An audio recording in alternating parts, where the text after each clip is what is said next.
Ain't no mountain high enough. There ain't no mountain high enough. Ganon.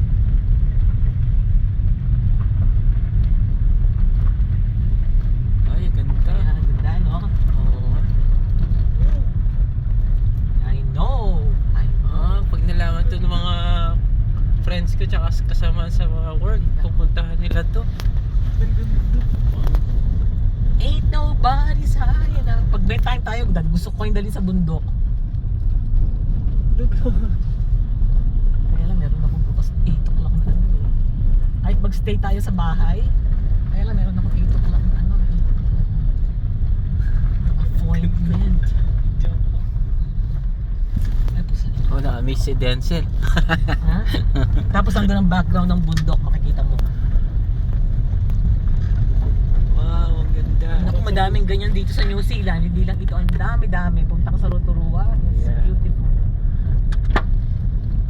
Ang daming ganito all over New Zealand. Para bang lahat dito picturesque. Parang pang movie to.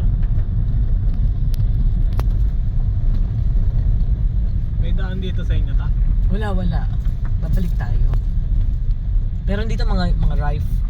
Right, Where dito, yung mga walk trail, yung mga right. walking trail. Dito pala masarap maglakad down. Oo, doon meron doon. Doon pa sa banda doon, papanik ka ng mga bundok. Tingnan mo sila. Kaka. Uy, kabayo.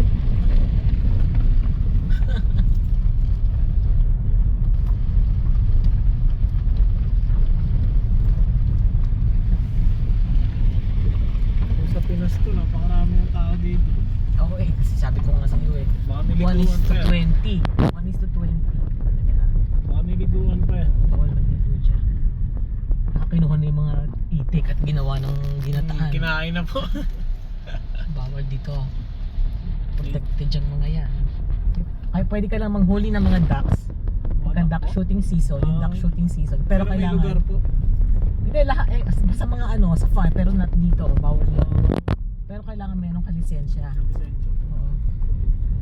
May lisensya ka mamamaril. Bawal yung mga wild time. Yung ganyan, bawal ka mamaril dito. Kaya yung mga ducks nagpupunta sila sa ganito, sa public lakes kasi alam nila na hindi sila babarilin doon. Iba-iba nga ang regulasyon kaya nga sabi ko tayo. Sige, magkuha kayo ng picture. Dito. Mga bike yun, patanda na sila.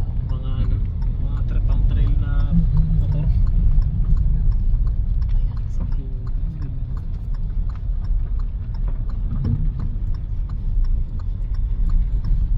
Ayan ang bundok, tinan mo.